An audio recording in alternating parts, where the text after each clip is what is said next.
તો આ સંમેલન માત્ર નરેશવાળાનું નથી, માત્ર આકડિયાવાળાનું નથી, ગુજરાતની અંદર અઢળક એવા બનાવ બન્યા છે, તમને ખ્યાલ છે. અને આ નાલાયક તંત્ર આપણી અરે કેટલો અન્યાય અત્યાચાર કરે છે તમને ખ્યાલ છે. પોલીસની વર્દીની અંદર જે ગુંડા કરીને બેઠા છે અને માત્ર ને માત્ર રાજકીય ઈશારે જ એને કામ કરવું છે. પગાર પૈસાના લોકોના ટેક્સના પગારનો ખાય છે, પૈસાનો ખાય છે પગાર, અને દલાલીઓ રાજકીય લોકોની કરે છે. તમે મિત્રો ક્યાં સાંભળ્યું છે કે લૂંટના બનાવની અંદર, 307 ના બનાવની અંદર ક્યાંય નિવેદન લઈ અને જાતા કર્યા તમે કોઈ દિવસ ગુજરાતમાં આવો દાખલો જોયો છે? આવો અમરેલીમાં બન્યો. જે લોકોની ઉપર અન્યાય થયો, અત્યાચાર થયો, એની કરોડોની જમીન ખોદી નાખવામાં આવી, કરોડોનો ધંધો કરવામાં આવ્યો. સ્થળ ઉપર કલેક્ટરના કહેવાથી અમે ત્યાં આ ગેરકાયદેસર ખનન બંધ કરાવવા ગયા. એટલે 150-200 ના ટોળાએ અમુક ધારાસભ્યો અને મંત્રીના કહેવાથી મારી ઉપર જીવલેણ હુમલો કર્યો. ટાર્ગેટ તો માત્ર નરેશવાળા એક જ હતો, જિગ્નેશભાઈ. કેમ કે આ લોકોની નાની માત્ર અમરેલીમાં નરેશવાળાએ યાદ કરાવી. એને ખબર છે કે આ સમાધાનમાં ન માને, આ જેલથી નો પીવે, આ ખોટા ગુનાથી નો પીવે. જેટલી પણ અમરેલીની અંદર મેટર કરી એટલા ગુના છે જિગ્નેશભાઈ.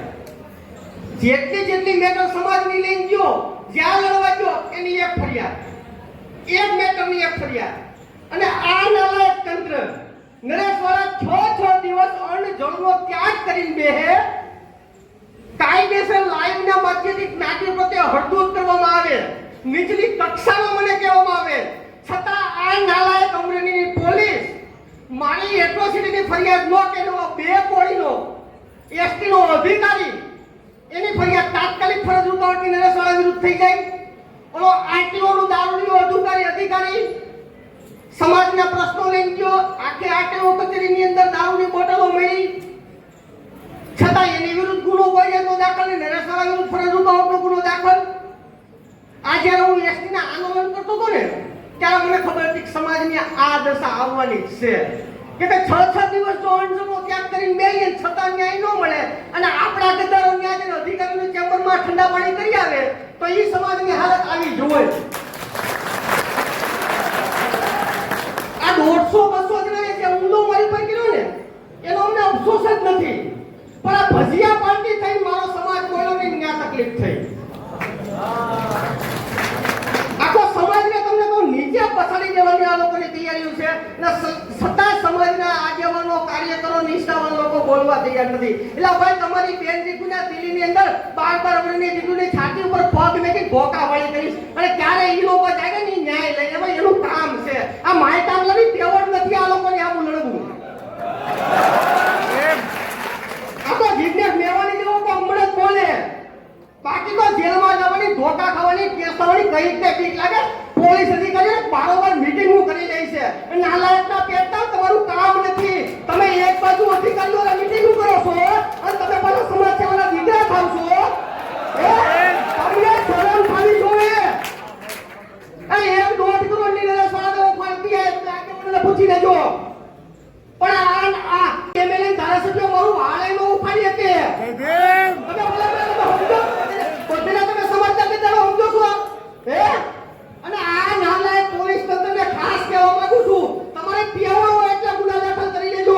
બાકી તમે નરેશવાળાને ખરીદી અપાય એવી તમારી ઓકાત વાળી વાત છે. એસસી સેની ડીવાયએસપી નૈના ગોવડિયા નરેશવાળાને બાબરા પોલીસ સ્ટેશનમાં એવું કે એટ્રોસિટીના ટોટલી બના ફોટા બને છે અને એને તમે પાછા એસસી ડીવાયએસપી આપણી તપાસ કરે. હવે આમાં ન્યાય તમે ક્યાં લેવા જાવ જિગ્નેશભાઈ? જે વ્યક્તિ એસસી જેલના ડીવાયએસપી છે ઈ ખુદ એવું કહે છે કે એટ્રોસિટી ટોટલી ખોટી જ થાય છે. આ મારી મોઢે વાત કરેલી. હવે ઈ તમને હું તપાસ કરી દેવાની છે ભાઈ? આ ગોપાલગઢનું મર્ડર કેસ ન્યાયપાલિકા ઉપર આપણે કોઈ દિવસ શંકા ન કરીએ કે પણ કેવું પડે. એક મિનિટ બોલે એકલો ગુનો વધારે દાખલ થઈ એવો કઈ ટેન્શન નથી. ન્યાયપાલિકા ઉપર આપણે જિગ્નેશભાઈ શંકા ન કરી શકીએ. ન્યાયપાલિકા આપણા માથા ઉપર છે, પણ અનુસૂચિત જાતિ સમાજની હાથે ક્યાં ક્યાં અન્યાય થાય છે તમે જોવો. ગોપાલ ગામની મેટરની અંદર પોલીસ 302 નો ઉમેરો કરવા કોર્ટે રિપોર્ટ કરે છે.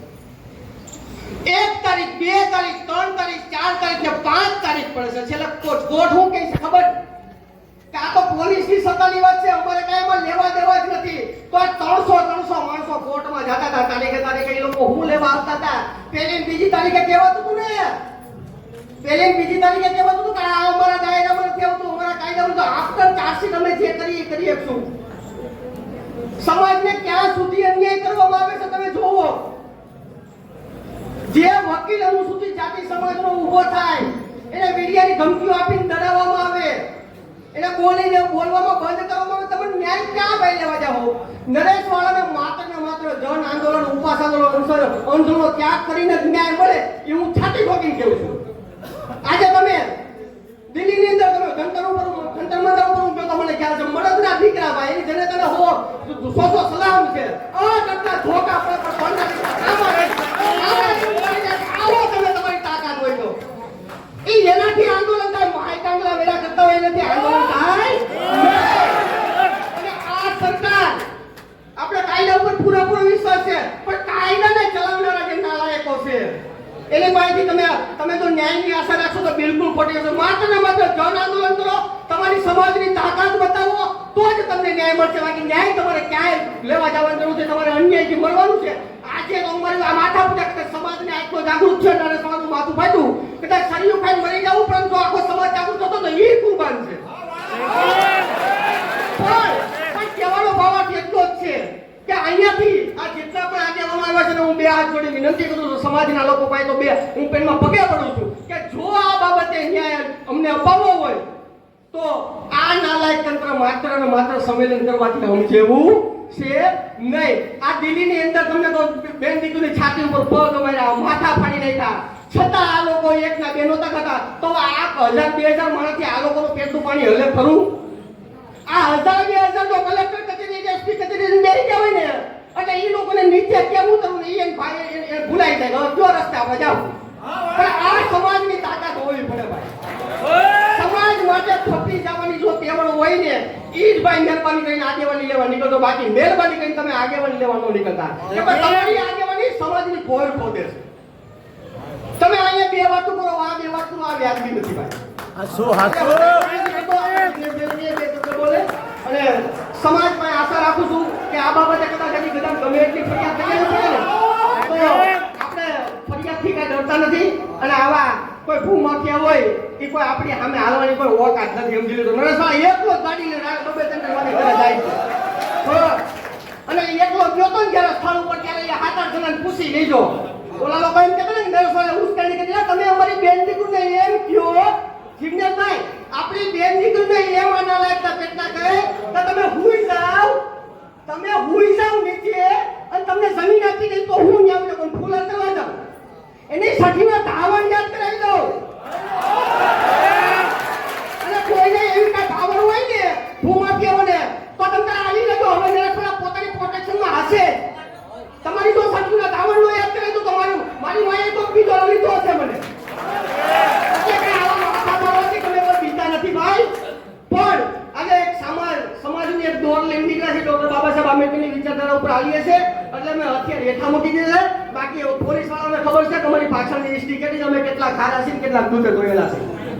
જય ભીમ, નમો બુદ્ધાય, જય શ્રી